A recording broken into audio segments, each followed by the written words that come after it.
Plaintiff Michael Stewart says he and the defendant were good friends, but after they became roommates, the defendant started hanging with a bad crowd. Michael claims the defendant was involved in a high-speed police chase, and as he was trying to throw his gun out of the car, he accidentally shot himself. Michael suing for the balance due on a loan. Defendant Larry Poole admits that he told Michael that he accidentally shot himself, but that was not the truth. Larry claims on the day of the incident, someone else shot him 3 times, and he insists there was no deadline for repayment. All rise. This court is now in session. The Honorable Judge Greg Mathis presiding.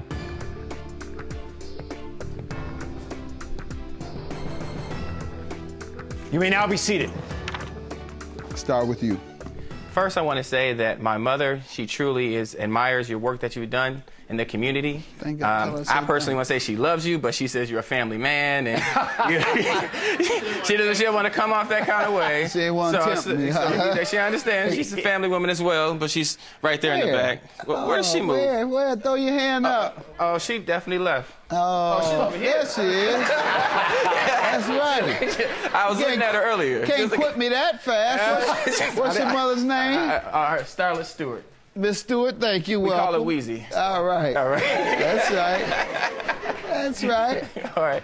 Well, why I'm here is I know the defendant, Larry. We've been friends since high school. And my brother and I, we befriended him. He was the only child to our knowledge at the time. And he was a brother. We have a brother relationship. I graduated from high school. We just said, hey, you know what, let's move out. It was during the Little John and Rockwood, Atlanta area. We were just having fun, dancing, going out, being crazy. You all live in Atlanta? We live in Atlanta, Georgia, yes. And we moved into an apartment together. And I was brought to my attention that, Larry was, getting into the wrong crowd. And how I came to find out about that, he was having a case. He was actually driving, and I guess he was getting chased by the police. And during this process, he was discarding some drugs out of the vehicle and a weapon out of the vehicle during the case. So when we were at the hospital, Hospital because he ended up wounding himself as he was discarding the firearm. He accidentally shot himself. I know. I was going to get to that point. I was getting to the point. I was nervous. I was scared. I got the phone call. I was like, hey, man, what happened? And then he told me what happened. And he was doing, just trying to run away from the cops. It just went bad. So that was like a red flag for me to say, hey, maybe I should find another place to live and just move forward. And so I took that. Did you all come up in the area where the streets were heavy with drugs and guns? No, actually, we lived in the suburbs. Both of you? We were reaching, yeah, reaching to be in that. Speak for yourself. Okay. Oh, okay. I'm not from the suburbs. Watch this. Well, I bet you came up in the toughest part of Atlanta, didn't you? I'm from Duval County. I'm not from Atlanta. From Jacksonville, Florida. All right. It's a lot rougher. And that's where you were raised? Born and raised. Okay. Yes, sir. So you didn't move to the suburbs of Atlanta? Yeah, we moved to the suburbs. Well, then what you talking about? You ain't in the game. You wouldn't have shot yourself, man. Be who you are, man. Be who you are. I didn't shoot myself. Middle-class suburban guys kill me. Talking about you in the street. And they're the first ones to get killed. Guys who want to be in the street but are not from that. They go out here trying to play tough, and the real street guys know you're not, and they take you out. That's what happens. You need to be who you are, a suburban kid. Judge. Stop shooting yourself, man. Judge. Stop shooting yourself. Judge. Yeah. I have 3 bullet wounds. I did not shoot myself. That was you lying on him? Yes, sir. That's the story I heard. Who told you that? I did. All right, you told him you did shoot yourself. I told him that to protect a friend. All right, but today you're saying somebody shot you. Yeah. That makes you sound a lot tougher. We got it, man. Come on. All right, go ahead. What you suing him about? Because I know tough guy who getting money don't owe you no loan. He getting money. 'Cause I know he wasn't out there being a tough guy for free. Well, What happened to the money? Tough. I'm ready. He was getting it. Well, he was on the street rolling. Had bags. Had dough. And what happened to it? Well, the way What happened to the dough? well, the dough, he explained to me is checking. Would he pop it off at the strip club? Well, he couldn't even go to the strip club and pop it off. We brought the strip club to the house. Yeah. I know you brought it to the house because you know at the club you'd have had to make it rain, and you wasn't hustling hard enough. You wasn't hustling hard enough. I can't front at the club because I'm gonna really have to make it rain. Yeah, every dope boy in town coming in here and he really making it rain. Am I right or wrong? So we can't do it, so let's go on to the crib. Just give us a couple, man. I'm from the suburbs, so I don't know. You from the suburbs. You are who you are. I like that about you. Be who you are. Sir, let me hear from you. Well, Mike and I, we met in high school. We became real close friends.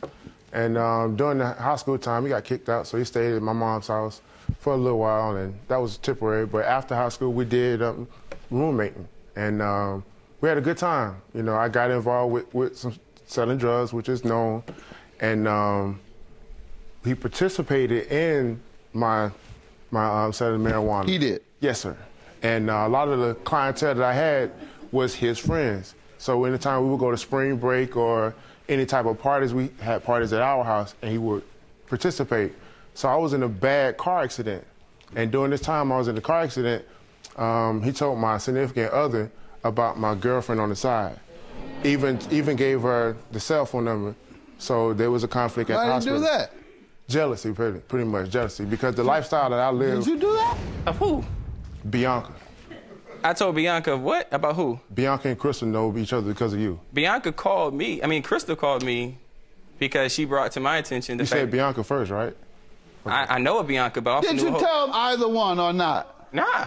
I don't know the Who story. were all these ducking and dodging answers? Well, hey, she called me. You did it, man. You did it. You crossed your man. I crossed him. That's okay. why he ain't giving you this money. Then, Go ahead. Then while I was in the car wreck, I did have possession of marijuana, so they had additional questions. Well, they came and asked Mike. He volunteered even more information. So once I got You out, about them suburban thugs, man. so when I got out, I was facing charges I didn't have before. So I had probation and extra fines. I went ahead to the courtroom, paid my fines, got put on temporary probation, and that was that. Shortly thereafter, his brother passed away. I tried to bury the hatch because I was pissed about that. And I couldn't touch him because his mom and my mom was friends. So I had to keep my friends from him because there was a penalty for snitching. So at the end of the day, I let that go to support their family and him because his brother was my friend as well. Go ahead, sir. $1,600. How does he owe you on the loan? Well, years went by, and I ended up reconnecting with Larry after, the incident that happened. And I was in the area where he was and just gave him a phone call. We're all pretty much in our 30s now.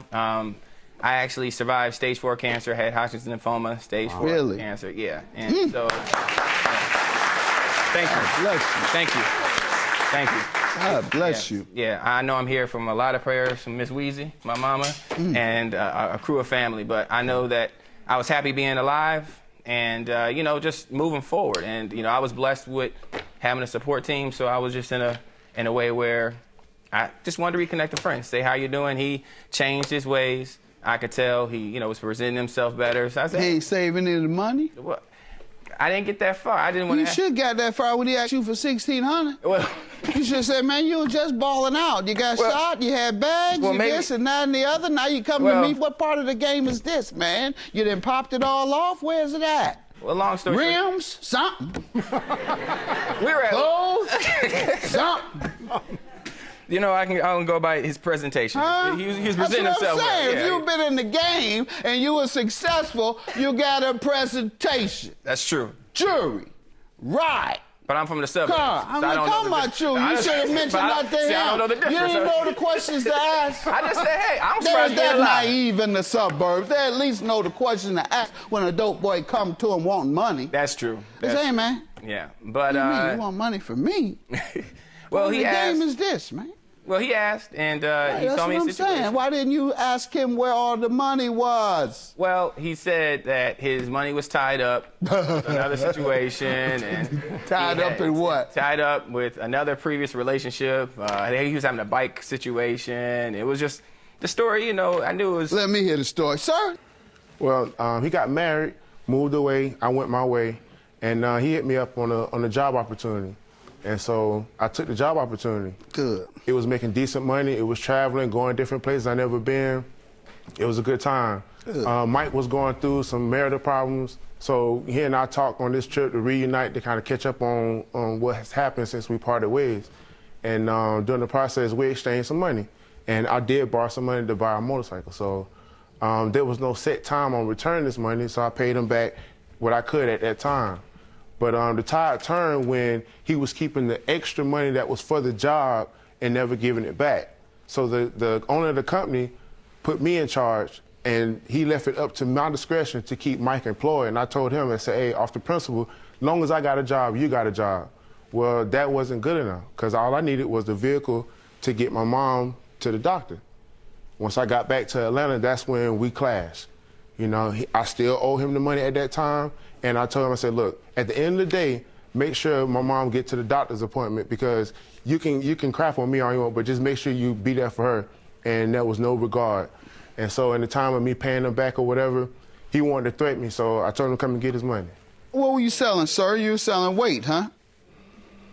At the time, yes, sir. Yeah, that's what I'm saying. I know you're not a street guy. Most guys who sell weight, they're not street guys. They're guys like you. They're somewhat educated. Some of them come from good neighborhoods, and they sell heavy mounts. The street guys are on the street with guns and looking and talking crazy and shooting each other and robbing each other, kicking each other's door down and kidnapping each other and torturing each other, kidnapping each other's mother and telling the mother to call and tell me where the safe is. Otherwise, Yeah. Those are real street guys. Guys like this, they selling weight. They got a little more sense. They haven't been in deep in those streets. I can tell the way you talk. You're a guy who from the game, you ain't necessarily from them deep streets. There's two different things. I made a choice, a conscious choice. I could die in the streets or still live. So I came from the streets, but my company, our family. You wasn't on them corners, man. They was gonna do something to this dude. And you wasn't on them corners, I know that. That's what I'm talking about. You come from the game. Ask Mike. Mike, no. Go ahead, Mike. Was he on them streets like that? He wasn't on the streets, from my knowledge. All I know is this, that on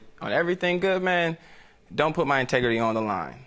Well, the fact is that even the job that I got him, after giving him the loan for the bike, he called me up and he was telling me, hey, man, I got in a car accident, so he totaled the bike that I gave him. I said, okay, all right, well, are you okay? What? He said, yes. Then after that, I said, well, how are we going to handle with the loan that he was supposed to pay back to me by October? I gave the money to him in August of 2016. He was supposed to pay me back by October of, October of 2016. He never gave a deadline. That's your defense? No, that's not my defense. What's your defense? My defense is, out of respect for my mother, apology is due, and more time. That's all right, and that's not a legal defense. So I'm going to grant him his judgment. Failing to repay a debt because they won't apologize to you is not a legal defense. And please, I wouldn't try telling Verizon that if they call you. You won't have phone service. Thank you. Judgment for the plaintiff. Have a good day. Honestly, after what I heard, the friendship ends here today. It's been over. Plaintiffs Brooke Skaggs and her girlfriend Sabrina Esparza met the defendant at a country music show, and they became roommates after moving to Nashville. However, they claim the defendant lied constantly, and they're suing her today for unpaid rent. Defendant Amber Shelley says living with the plaintiffs was uncomfortable because they constantly put her in the middle of their arguments. Amber denies owing them for unpaid rent.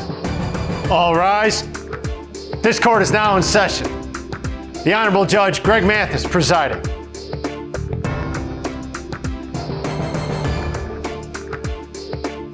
You may now be seated. Start with you all. All right, so we met Amber back in the beginning of 2020. We met at a Lauren Elena show. If you don't know who Lauren is, she's a country music singer.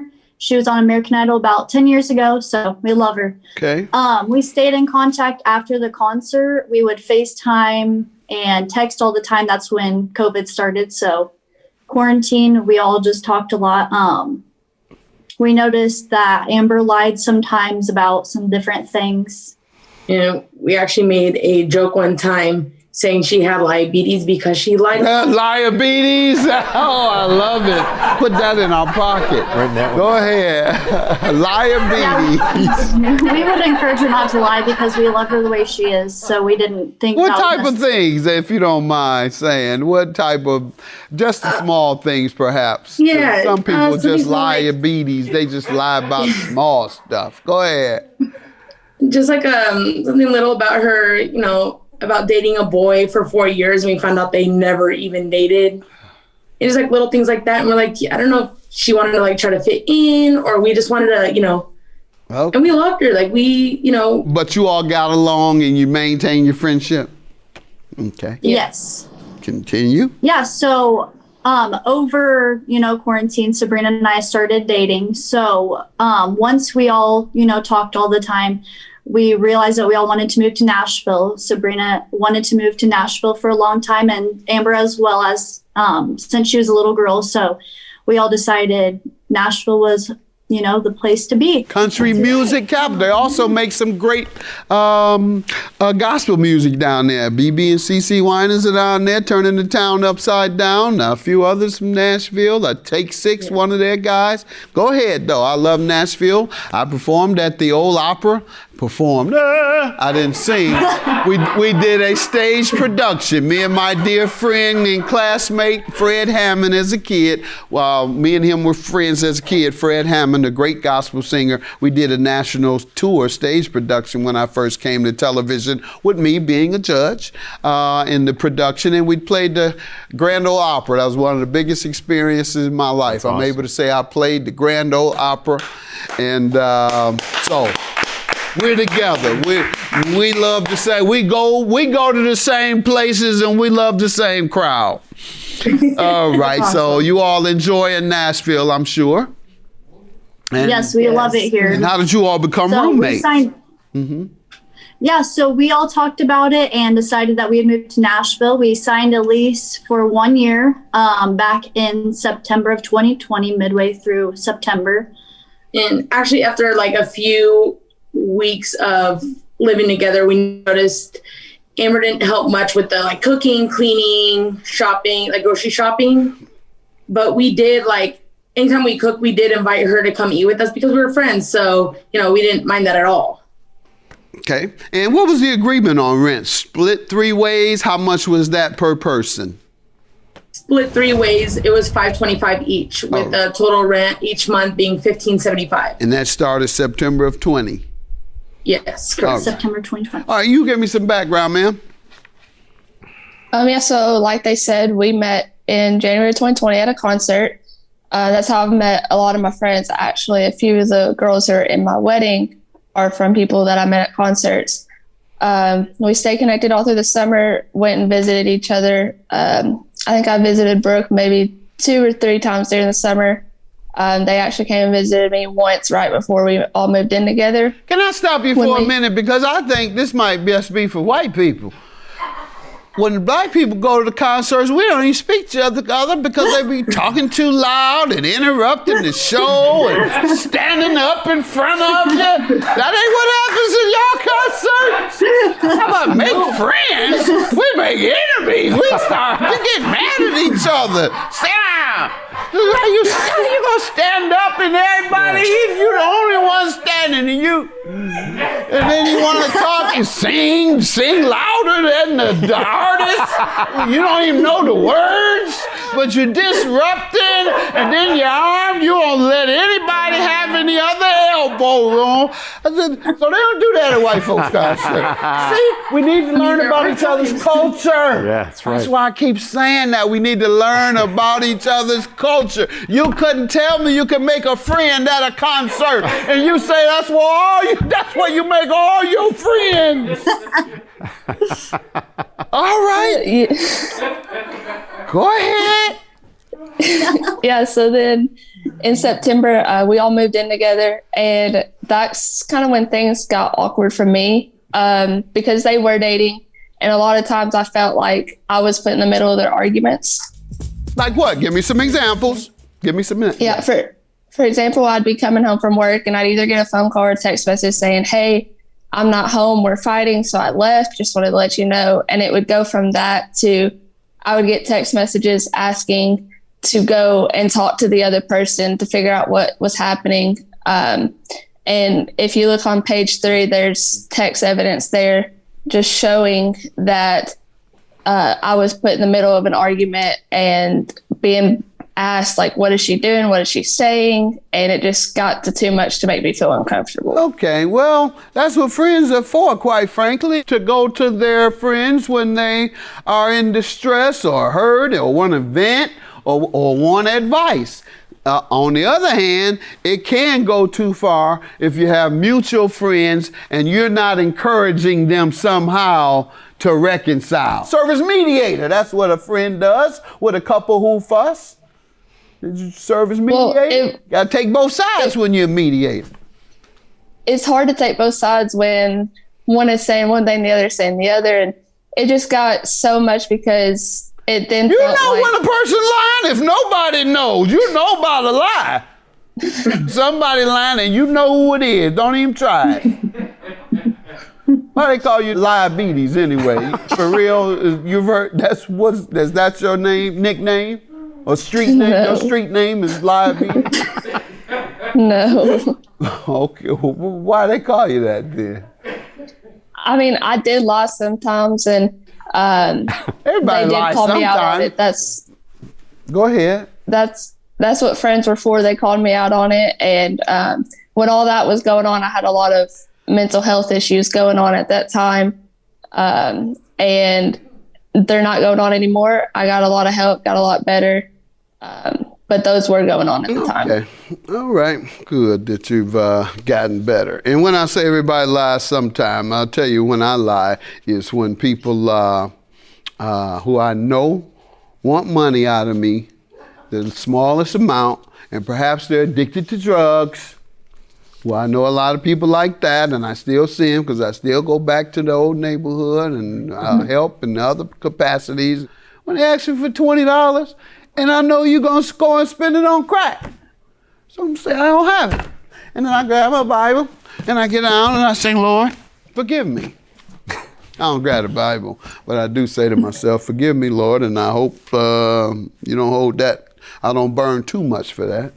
Nonetheless, I just wanted to clarify that. Well, Judge, he's a big liar too? Yeah, you are too. Whoever's talking about that, you lied too.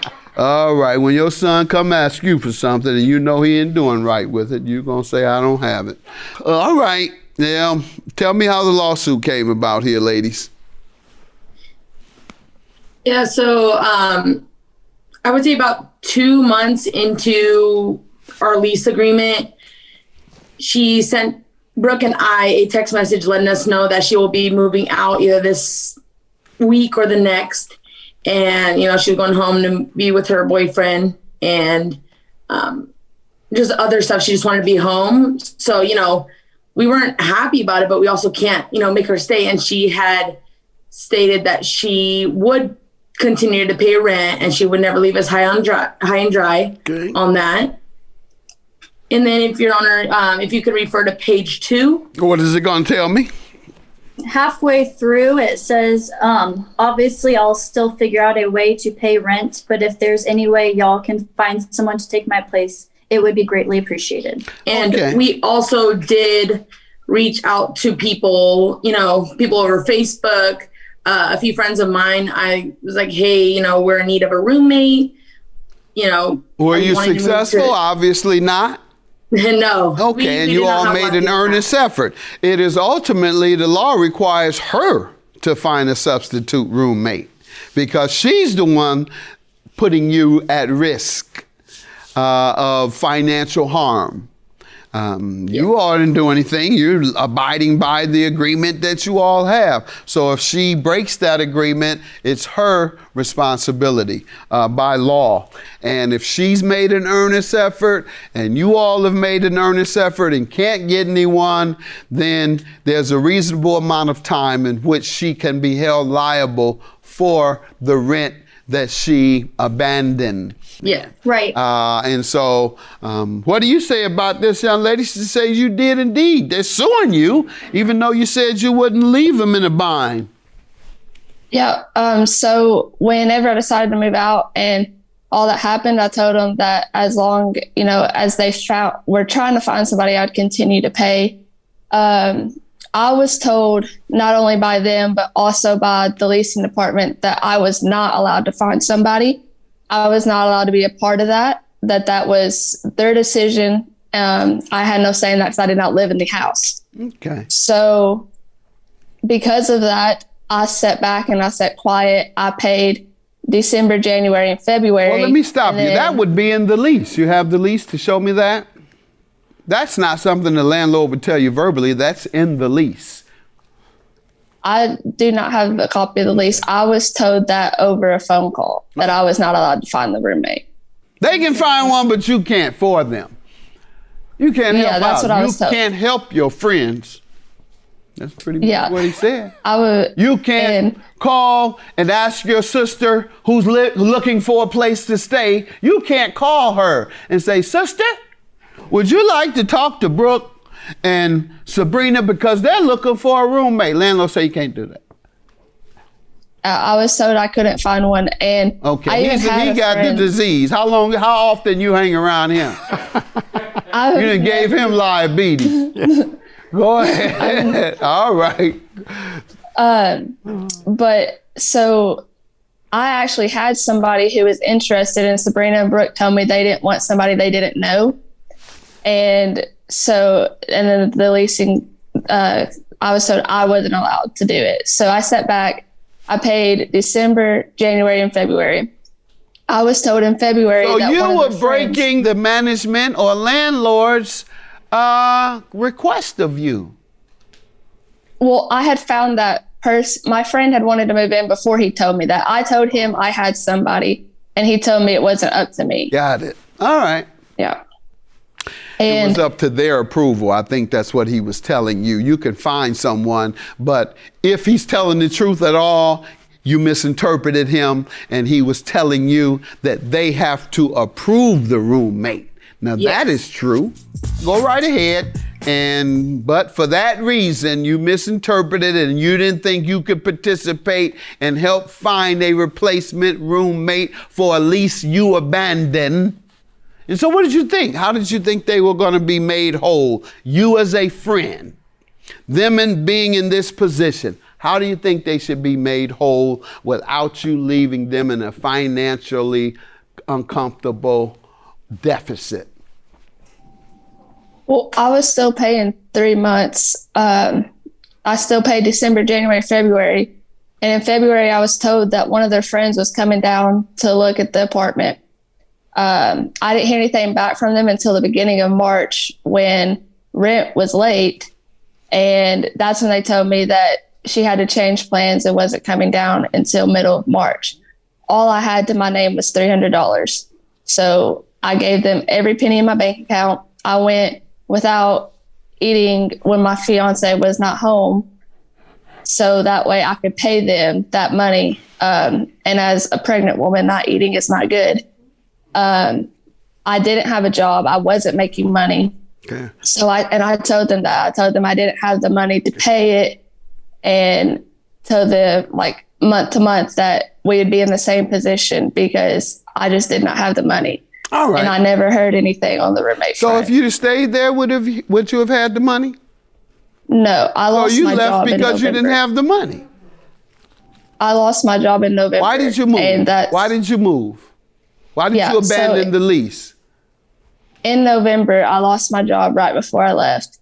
And that was a big factor of why I left. What was the main factor? And I told them that I was going through some mental health things. That's my point. So now you're switching it on me. No, I'm not. I'm just saying that's what I told them. I never told them I lost my job because that was a personal matter. I didn't want to get into, That's more personal than telling people about a mental health issue. That's more personal. Well, they were You're not talking to them. You're not talking to all these people you lied to. This is what I do for a living since when I started law school in 1983. This is what we do. We look at logic and reason and analyze what a person says, and we go back and forth with them and make sense of it. And I can't make sense of what you're saying. You said the main reason is because you had a mental health problem. You say, I didn't even tell them about my financial bind. And anytime a person can't pay, it's the factor. It's the main factor. And I say, why didn't you tell them about your financial situation that you lost your job? Because I would be embarrassed, or I didn't want them, it was too personal. And so mental health disclosures are less personal than not having money in your pocket.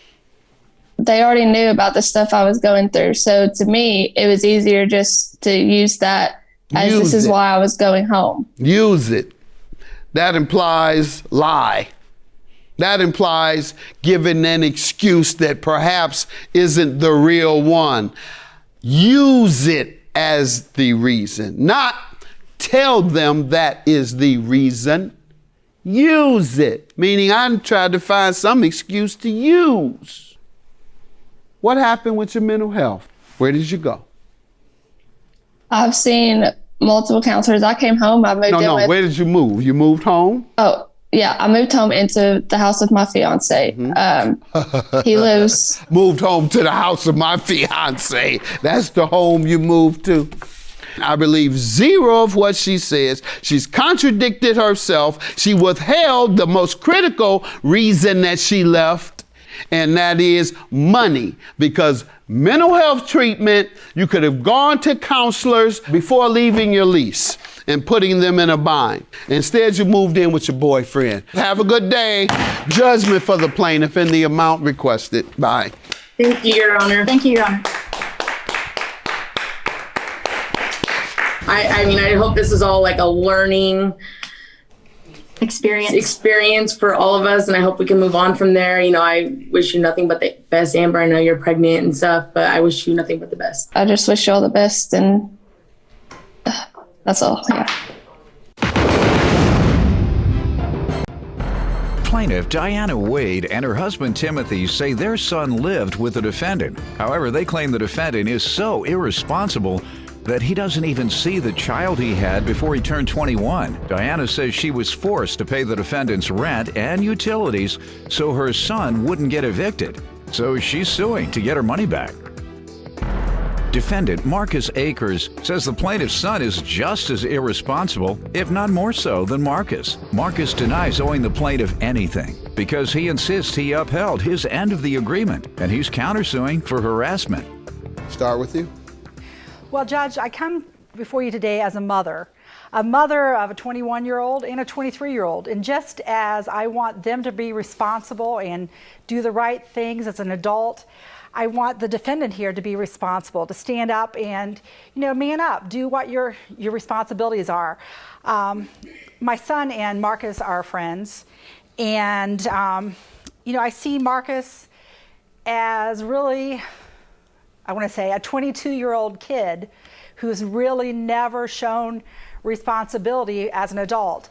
An example of this is that Marcus had a child before the age of 21, which is not unusual. I have several of my children's friends have had had kids before the age of 21, but unlike the defendant, they have grown up then. They have taken responsibility. How do you know he's not being responsible? Well, my son has told me that he doesn't see his child very often. Did he say how often? No. My question is, we're going on your son's judgment. Right. He could see his son every other day, but your son might say, well, that's not enough, so he doesn't see his son enough. All right, good enough. And another example of the defendant not being responsible is that in November of 2012, he was stopped for not having a driver's license, driving under a suspended license. He had to go to jail for the evening. His mother had to bail him out. That's just lack of responsibility, not making sure that you're... Who told you that? My son. And also he worked for my husband, so I know that he didn't show up for work during those times because he worked for my husband here. All right. And another lack of responsibility is that when he worked for my husband, sometimes he would come to work, shall we say, a little unshaven, unkempt, a little disheveled, looking like maybe he just rolled out of bed or was out partying the night before. Did he come late or not perform? Up to par? Once he was there, he did work, but you know. Was he there on time? Was there on time, sir, but Your Honor, I just didn't feel like it was very much, not showing very well the respect for the job itself when you're dealing with the public to look like Oh, that. he dealt with the public? Yes, sir. Okay, good enough. All right, sir, what do you want to tell me about yourself? At least you got a job and you go to work. I have Go multiple ahead. jobs, first of all. But Multiple? Multiple. Doesn't sound irresponsible to me. Go ahead. And second of all, I just feel like they're trying to bully people around and intimidate people into doing what they want. Their son just kind of doesn't put himself with the family at all. He doesn't really bring it up when we're around our friends. He doesn't bring up his family. He doesn't try to act like he's from money. He wants to just be like us, you know? And honestly, I'm not going to be taken advantage of or made to pay something that I didn't owe. Okay, we haven't gotten into the rent and electric bill that she's suing you about. I was letting you respond and give some background on your own. And also about the not seeing my son. Sorry, I didn't mean to interrupt you, sir. Go ahead. About the not seeing my son, that couldn't be any more incorrect. Just because I don't live with my son's mother does not mean I don't see my son or support my son for that matter. Okay.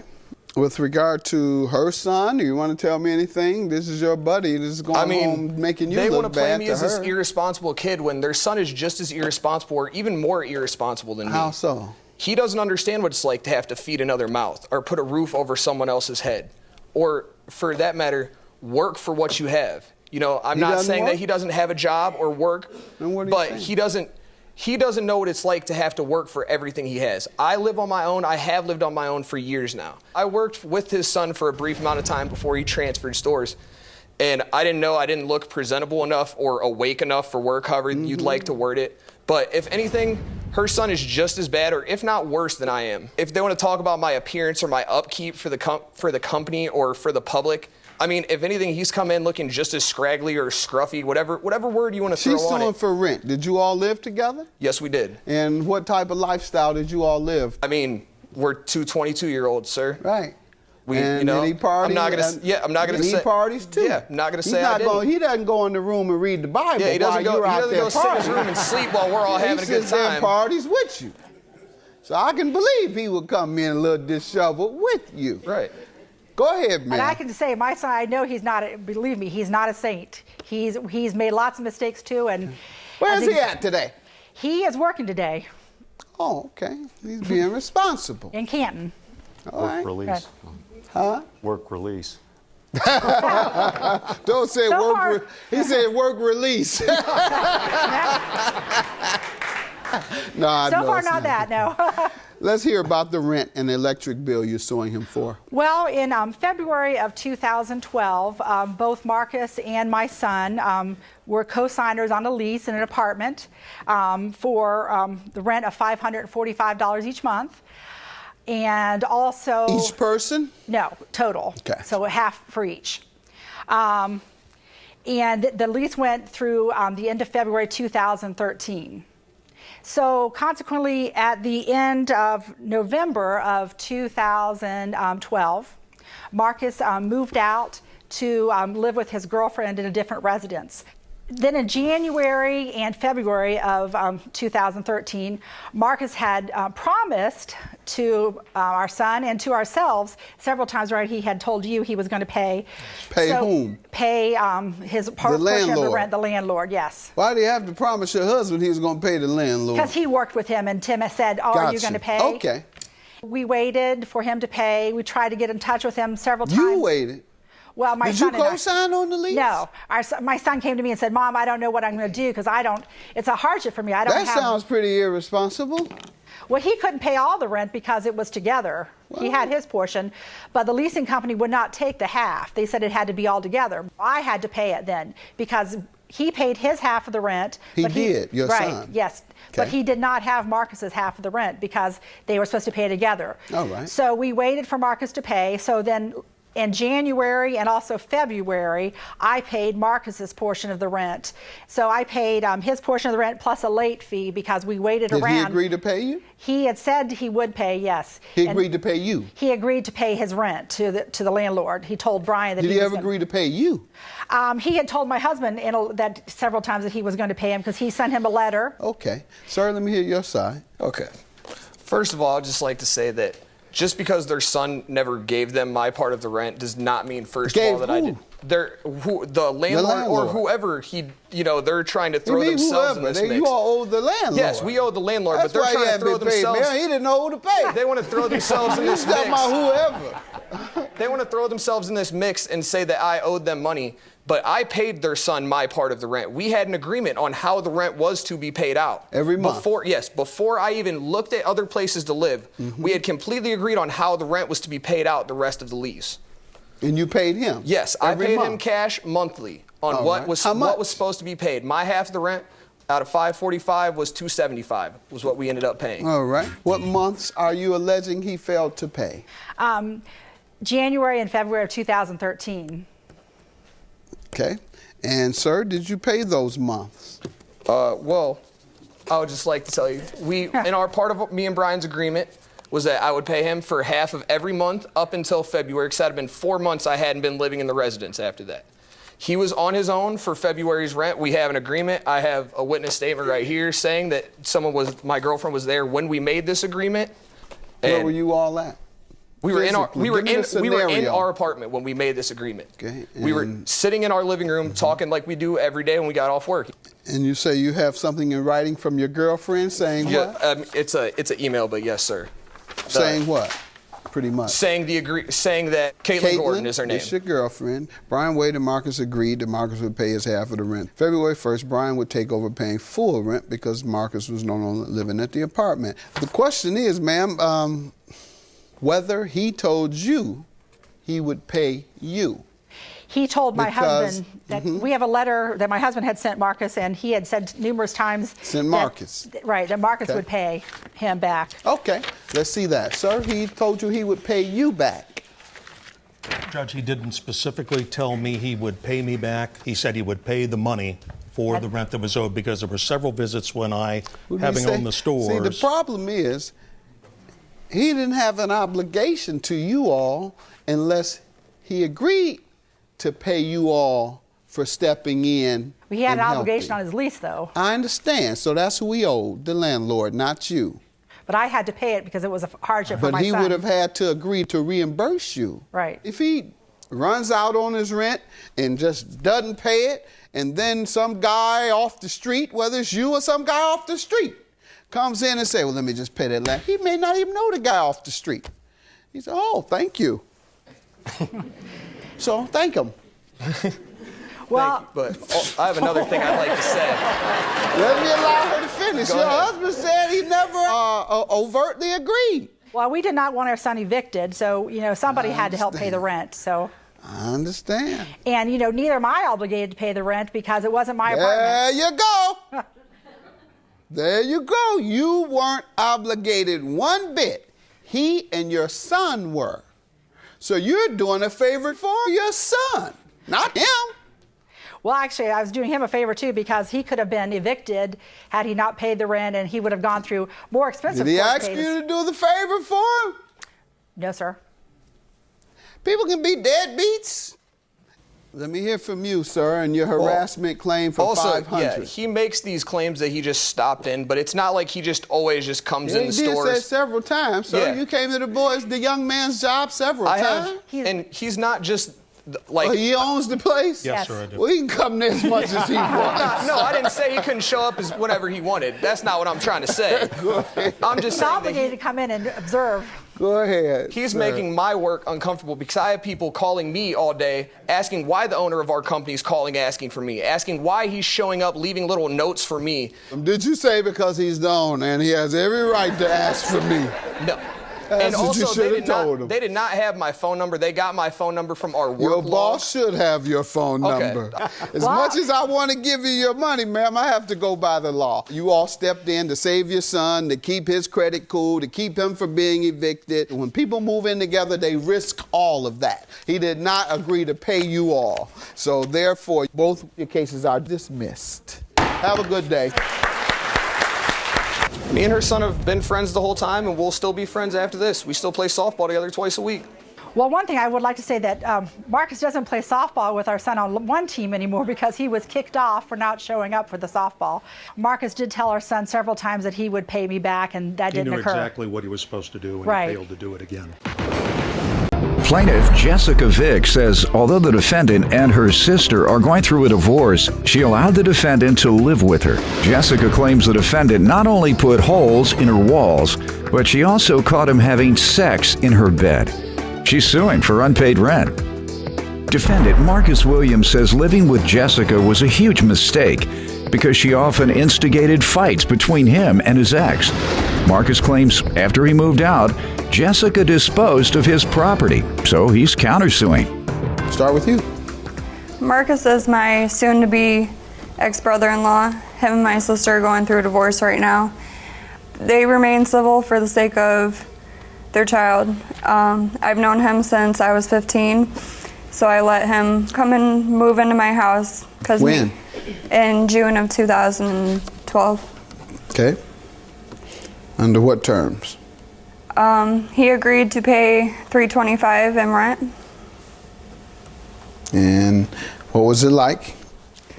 It was the worst mistake of my life. Why? Because he has put holes in my walls. Bullets? No, holes. Not bullets. Oh. How so? No, well, my boyfriend came home from work because the neighbors called him and told him that the police were at my house. There was people fighting upstairs. So he came home and there was holes in my walls. I have pictures. Who was of fighting? Did you find out? Him and apparently whoever he had over there. I don't know. I was at work.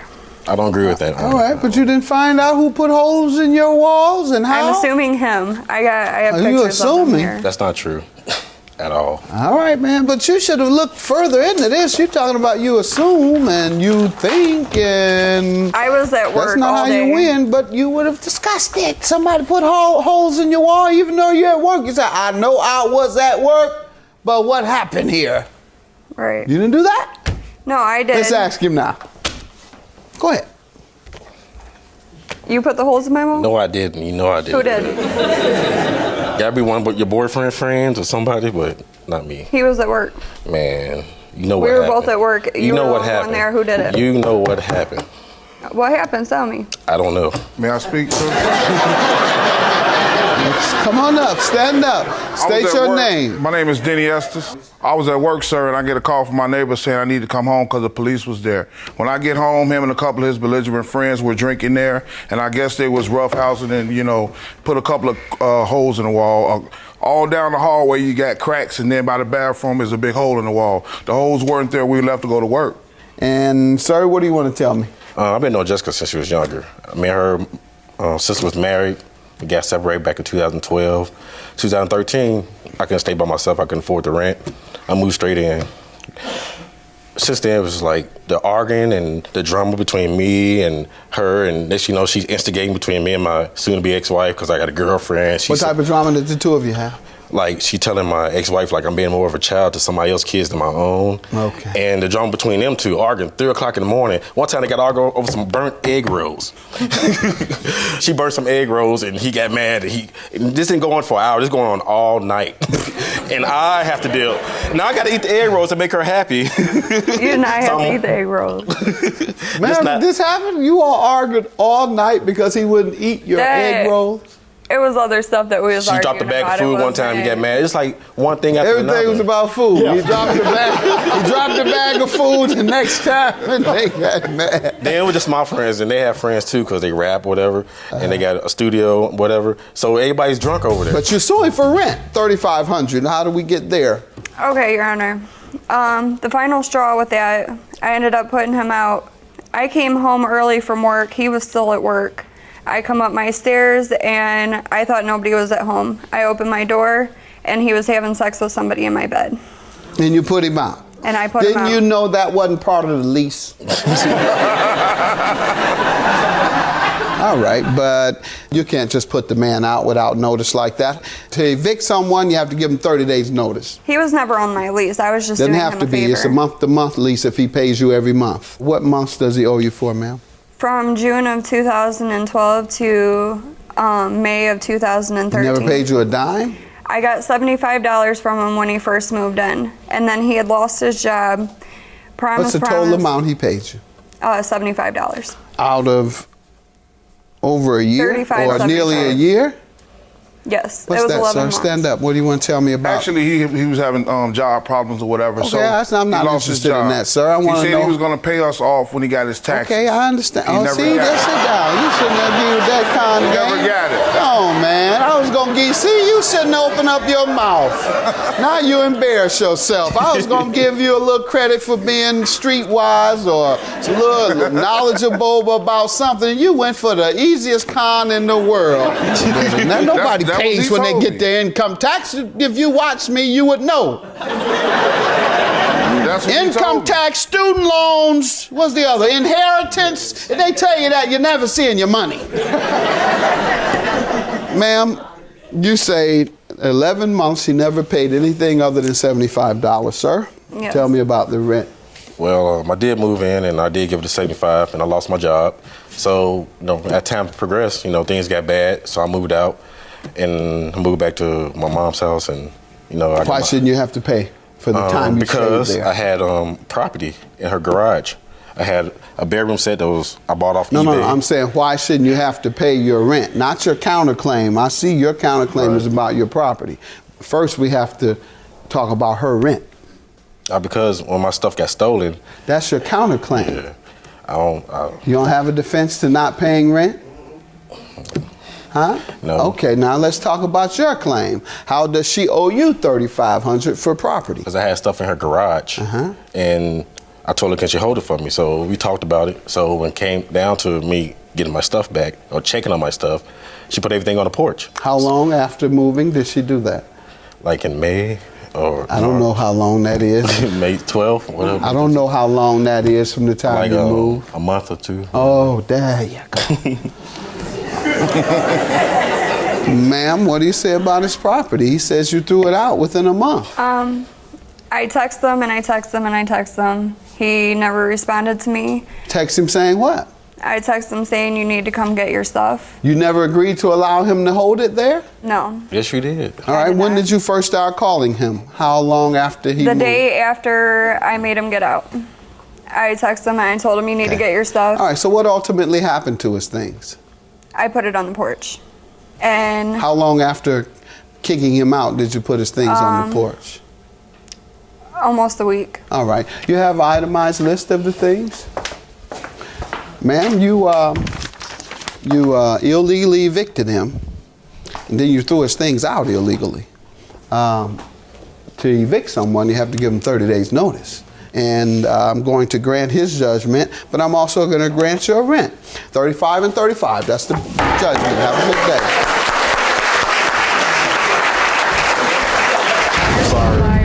I'm sorry our relationship came to this, but that's messed up, about the whole situation. I think we should have moved in together. No, we shouldn't have, but you shouldn't have done me like that. Who's gonna fix the holes in the wall? That's what I want to know. Exactly. Now go our security deposit. I still ate your egg rolls, so.